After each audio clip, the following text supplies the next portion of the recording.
የአየር ኃይሉ ጀግና በዛሬዋ ቀን በሰማይ ላይ እንደ ውሃ የተገላበጡ ናቸው።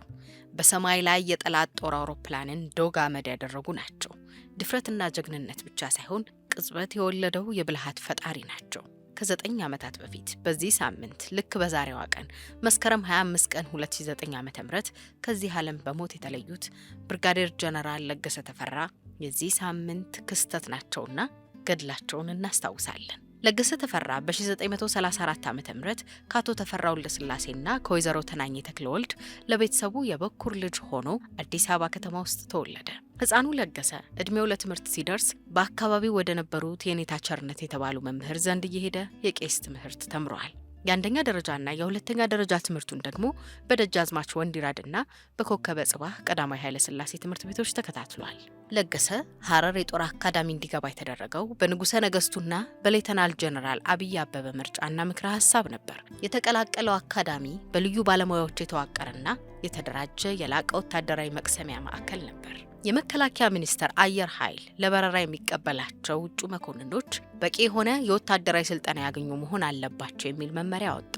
የአየር ኃይል ትምህርት ክፍል ወደ ሐረር የጦር አካዳሚ እየሄደ መመልመል ጀመረ። ለገሰ ተፈራ አየር ኃይል የሚፈልገውን መስፈርት አሟልተው ከተገኙ መካከል አንዱ ነው። የአየር ኃይል የበረራ ትምህርት ቤት አባልም ለመሆን በቃ። የበረራ ትምህርቱን ሲያጠናቅቅም ጀት አብራሪና የበረራ አስተማሪ ሆነ። በሀገር ውስጥ ካገኙት የበረራ ትምህርት በተጨማሪ ወደ አሜሪካ ተጉዘው ከፍ ያለ ወታደራዊና የበረራ ትምህርት ቀስመዋል። በተለይም በአሪዞና የአየር ኃይል ማሰልጠኛ ተቋም ከበረራ ጋር የተያያዘ የመሳሪያ አጠቃቀም ትምህርትን አጥንተዋል።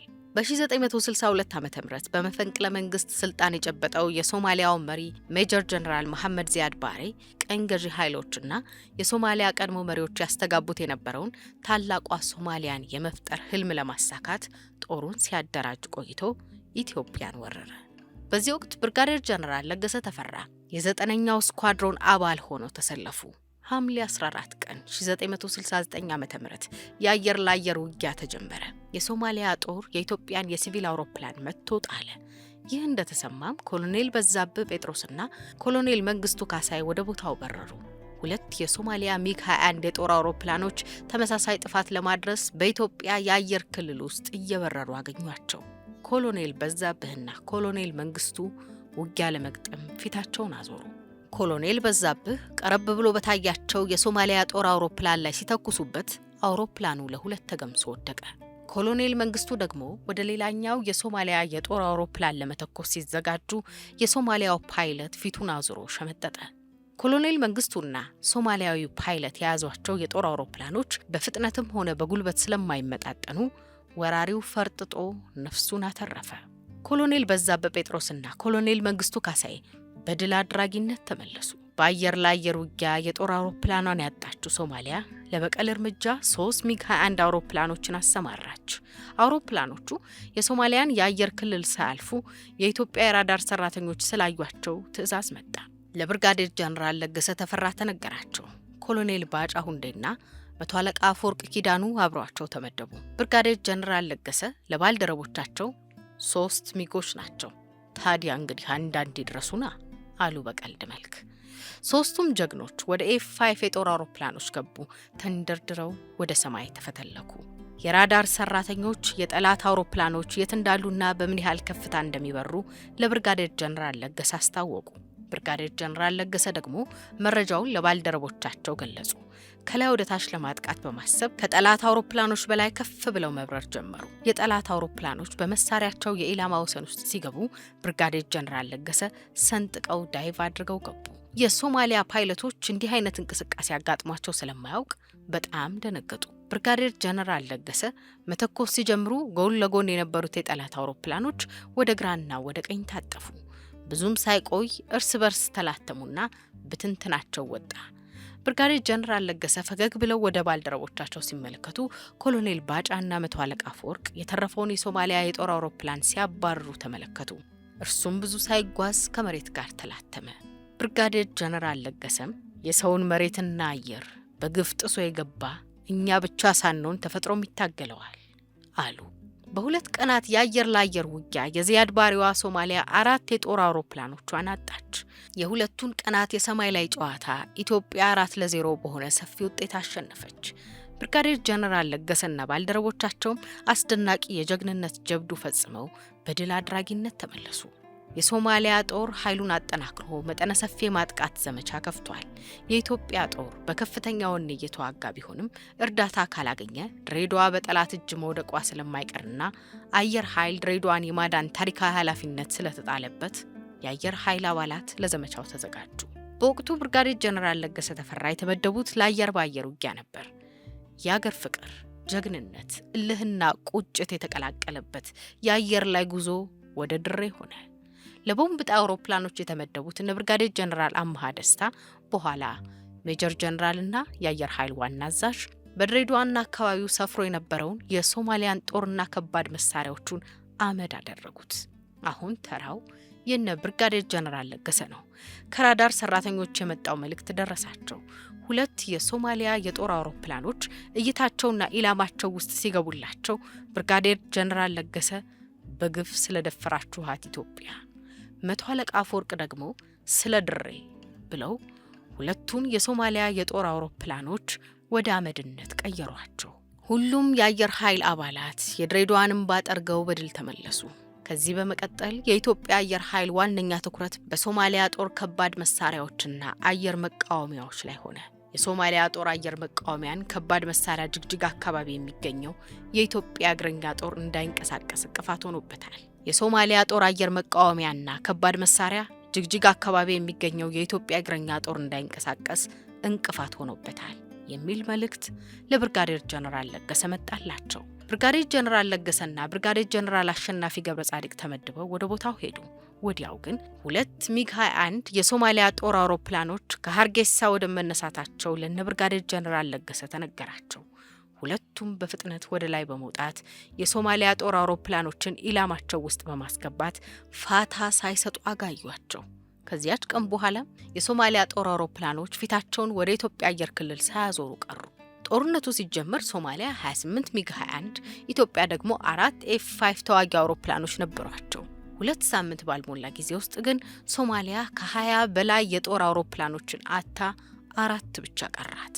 ከነዚህ መካከል ደግሞ 5ቱን የሶማሊያ የጦር አውሮፕላኖች ያራገፏቸው ብርጋዴር ጀነራል ለገሰ ተፈራ ናቸው። ብርጋዴር ጀነራል ለገሰና ብርጋዴር ጀነራል አሸናፊ ገብረ ጻዲቅ ከግዳጅ በድል ተመልሰው ምሳ ለመብላት እየተዘጋጁ ሳለ የሶማሊያ ጦር በኮሎኔል አብዱላሂ የሱፍ እየተመራ በባሌ በኩል ከፍተኛ ጥቃት ስለከፈተ እርዳታ እንዲሰጡ ጥሪ ቀረበላቸው። አንድ ጉርሻ ሳይጎርሱ ከነድካማቸውና ከነረሃባቸው ለግዳጅ ተሰማሩ። በዕለቱ ግዙፉንና እጅግ በጣም ከባድ ለሆኑ ውጊያዎች የሚሰማራውን ካምቤራ B52 የጦር አውሮፕላን ለማጀብ የተጓዙት ብርጋዴር ጀነራል ለገሰ የጠላት አሰላለፍ እንዴት እንደሆነ ለካምቤራው አብራሪ ብርጋዴር ጀነራል መስፍን ኃይሌ ለማሳወቅ ዝቅ ብለው መብረር ሲጀምሩ የሶማሊያ ጦር ሁሉንም መሳሪያዎቻቸውን ተኮሱ።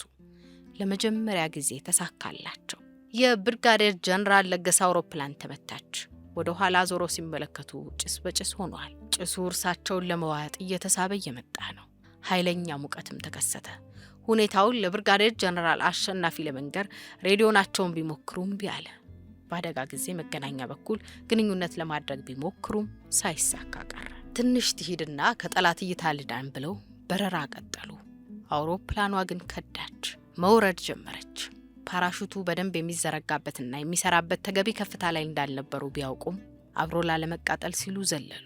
ጀግናው ብርጋዴር ጀነራል ለገሰና አውሮፕላናቸው በተለያየ አቅጣጫ ወደ መሬት ወረዱ። የስፖርት ሰው መሆናቸው ከፈጣሪ እርዳታ ጋር ተደምሮ አየር ላይ ብዙ ሳይቆዩ ወረዱ። የጠላት ወታደሮች ግን ፓራሹቱ ሲወርድ አላዩትም ነበርና ወዲያውኑ አልያዟቸው። ብርጋዴር ጀነራል ለገሰ ራሳቸውን አንበሳ፣ ነብርና ሌሎች ግዙፍና ጥቃቅን ፍጥረታት በሚርመሰመሱበት ጫካ ውስጥ አገኙት። ስለ ቀጣይ ጣፈንታቸው እያሰላሰሉ ባሉበት ቅጽበት ከነድካማቸውና ከነረሃባቸው እንቅልፍ ሸለብ አደረጋቸው። እንዳይነጋ የለም ነጋ። ከረፋዱ 3 ሰዓት ተኩል ገደማ የአካባቢው ልጃገረዶች ከወንዙ ውሃ ቀድተው ሲመለሱ ተመለከቱ። ልጃገረዶች ብርጋዴር ጀነራል ለገሰን ሲያዩአቸው ተደናገጡ። በእጃቸውም ና የሚል ምልክት አሳዩአቸው። ይዘውት ከነበረው ውሃም አጠጧቸው። ወደ ቤት ይዘዋቸው ሄደው የሚበላና የሚጠጣ ሰጧቸው። ልጃገረዶቹ የኮሎኔል አብዱላሂ የሱፍ ወታደሮች ቤተሰቦች ስለነበሩ ባይተዋር ሰው ከሰፈራችን መጥቷል ብሎ የሚናገር ሰው ወደ ወታደሮቹ ልከው ነበር። ብርጋዴር ጀነራል ለገሰ በ6 ታጣቂ ወታደሮች ተከበቡ። እጅህን ስጥ ተባሉ። መሳሪያቸውን እንዲያስረክቡ ተነገራቸውና አስረከቡ። ኮሎኔል አብዱላሂ የሱፍ ራሱ መኪናውን ይዞ ብርጋዴር ጀነራል ለገሰ ካሉበት ቦታ ድረስ መጣ። የማሸነፍ ስሜት ይታይበታል።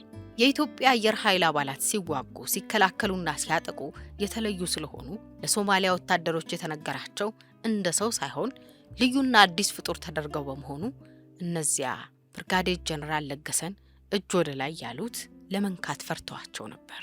የአየር ኃይል ሰው መያዛቸውን ተጠራጠሩ። ዛሬ ሶማሊያ በለስ ቀንቷታል። የኢትዮጵያ አየር ኃይል ዋርካን ጥላለች። በእርግጥ ሁሉም በኢትዮጵያ አየር ኃይል አባላት ለሶማሊያ እኩል አስፈሪና አደገኛ ቢሆኑም የአየር ኃይሉን ፈርጥ መማረክ ግን በቀላሉ የሚታይ አልነበረም። ማስተር ቴክኒሽያኖቹ ኮሎኔል አብዱላሂ የሱፍ ሞቃዲሾ ላለው የዚያድ ባሬ መንግስት ስለ ሁኔታው ያስተላለፈውን መልእክት ጠልፈው ሲያገኙት የብርጋዴር ጀነራል ለገሰ መማረክ በኢትዮጵያ ጦር ዘንድ ታወቀ። ኮሎኔል አብዱላሂ የሱፍ ሰውየው ከነብር የበለጠ ቁጡ ነው። በጠላት እጅ የገባም አልመሰለው። ተለሳላሽ አይደለም። ሰው ሲማረክ እኮ ትከሻውን ይሰብራል። የማረከው እንዲራራለትም አንገቱን ይደፋ ነበር። ይህ ሰው ግን ለየት ያለ ነው። ግድ ያለውም አይመስልም። መረጋጋቱና ኩራቱ ያናድዳል። ወደ እናንተ ስልከው ይህን ትዕቢቱን፣ ቁጣውን፣ መረጋጋቱንና ኩራቱን ከውስጡ ጨምቃችሁ ማውጣት አለባችሁ። አሁን ባለበት ከቀጠለ ለወደፊት የሚመጡትም እንዲሁ ይቀጥላሉ። ስለዚህ ሶማሊያ ማን እንደሆነች እንዲያውቅ መማር ይኖርበታል እያለ ለአለቆቹ ሲናገር ተደምጧል። የብርጋዴር ጀነራል ለገሰ 2 እጆች የኮሎኔል አብዱላሂ መኪና ላይ ታስረው ለ3 ሰዓታት ያህል እንደተጓዙ ብርጋዴር ጀነራል ለገሰን ወደ መቋዲሾ እንዲወስድ የተዘጋጀው አውሮፕላን ዘንድ ደረሱ። ከመኪናው እንዲወርዱ ተደርጎ እጅና እግራቸውን በሰንሰለት አብረው ታሰሩ። ከአውሮፕላኑ ኋላ ወስደው ሸጎጧቸው። ምርኮኛውን ከኮሎኔል አብዱላሂ ተረክበው ለዚያድ ባሬ እንዲያስረክቡ የተላኩት 2 ሰዎች የዚያድ ባሬ ሃይማኖት ዋና መሪ የነበሩት ሼህ መሐመድ አሊና የመከላከያ ሚኒስትሩ ጀነራል መሐመድ አሊ ሰመተር አውሮፕላን ውስጥ ነበሩ። የሃይማኖት ዋና መሪው የብርጋዴር ጀነራል ለገሰ እግሮችና እጆች እንዲፈቱና አጠገባቸው አምጥተው እንዲያስቀምጧቸው ትዕዛዝ ሰጡ። የመከላከያ ሚኒስትሩ ራሳቸው ለብርጋዴር ጀነራል ለገሰ እጅግ ክብር ባለው መንገድ አስተዋወቁ። ብርጋዴር ጀነራል ለገሰም በኢትዮጵያዊ ትሕትናና በወታደራዊ ቅልጥፍና ራሳቸውን አስተዋወቁ። እነዚህ 3 ሰዎች ሲነጋገሩ ለዘመናት ተለያይተው የተገናኙ ጓደኛሞች እንጂ ጠላቶች አይመስሉም። ስለ ብዙ ጉዳዮች ተጨዋወቱ። ሳያስቡት አውሮፕላኑ ሞቃዲሾ መድረሱ ተነገራቸው። ሁለቱም ሰዎች ስንለይህ እናዝናለን፣ ጊዜ ፈቅዶ ብዙ እንጫወት መልካም ነበር፣ አይዞህ ብለዋቸው ተሰነባብተው ተለያዩ። ብርጋዴር ጀነራል ለገሰም ከገቡ በህይወት ተመልሰው ወደማይወጡበት ሸሌ ሞርቶ በተባለው እስር ቤት በልዩ ስሙ ሳታምቡር ተብሎ ወደሚታወቀው ክፍል ተላኩ። በስር ላይ በነበሩባቸው ጊዜያትም የጦር አባላት በተለይ የአየር ኃይል ባልደረቦቻቸውና ሰራዊቱ መንግስት ከእስር እንዲያስፈታቸው ተደጋጋሚ ጥያቄዎችንና ተማጽኖቹን ያቀርቡ ነበር። ከ11 ዓመታት የእስር ቤት ቆይታ በኋላ ተለቀቁ። የህብረተሰባዊት ኢትዮጵያ ከፍተኛ የጀግና ሜዳይ ተሸላሚም ሆኑ። ይህ 1983 ዓ.ም የመንግስት ለውጥን ተከትሎ ወደ አሜሪካ ተሰደዱ። በዚያው ሲኖሩ ቆይተውም መስከረም 25 ቀን 2009 ዓ.ም አርፈዋል። አስክሬናቸው ወደ ኢትዮጵያ መጥቶ ስርዓተ ቀብራቸው ተወልደው ባደጉባት በሚወዷትና ዋጋ በከፈሉባት እናት ሀገራቸው ምድር ተፈጽሟል። ላምበረት የሚገኘው አቢሲኒያ ባንክ ቅርንጫፉን በብርጋዴር ጀነራል ለገሰ ተፈራ ስም መሰየሙ ይታወሳል። ሀቆ ኦሪጂናሌ የወልደቦ ፍቅሩ የአገር አጾለሌ ግንዝናው ያልጮኸ ስሙ ያልተሰማ የአገራዋይ ራእይ የአገሬው ከራማ ራሱ ሳይታይ ሌላውን የሚያሳይ ያልተሻገርንበት የብርሃን ድልድይ ያልተዘመረለት የእውቀት ፈለግ ፀሐይ። አዎ አለ አንዳንድ ሰው ጉቶ የሸፈነው የአገር ግዙፍ ዋርካ መስፈሪያ የሌለው ልቡ የማይለካ ሐሳበ ጽብ ረቂቅ ህልሙ የማይነካ ምናብ አድማስ ሰበር ቃሉ የማይተካ። ይህ የነብዩ መኮንን ግጥም የዛሬውን ባለ ታሪካችንን ያስታውሰናል። የአንዳንድ ሰዎች ገድል በሰፊው ይዘመርለትና ገናና ይሆናል። የአንዳንድ ሰዎች ገድል ደግሞ በብዙዎች ዘንድ ልብ የማይባል ይባስ ብሎም የማይታወቅ ሊሆን ይችላል። የአንዳንዶቹ ደግሞ እንዴትም ቢገለጽ የቱንም ያህል ቢዘመርላቸው ጀግንነታቸውን ሊገልጸው አይችልም። የዛሬውን ባለ ታሪካችንን የአየር ኃይሉን ጀግና ብርጋዴር ጀነራል ለገሰ ተፈራን እንዲህ አስታወስናቸው። የአየር ኃይሉ ጀግና በዛሬዋ ቀን ዋለልኝ አየለ እንደጻፈው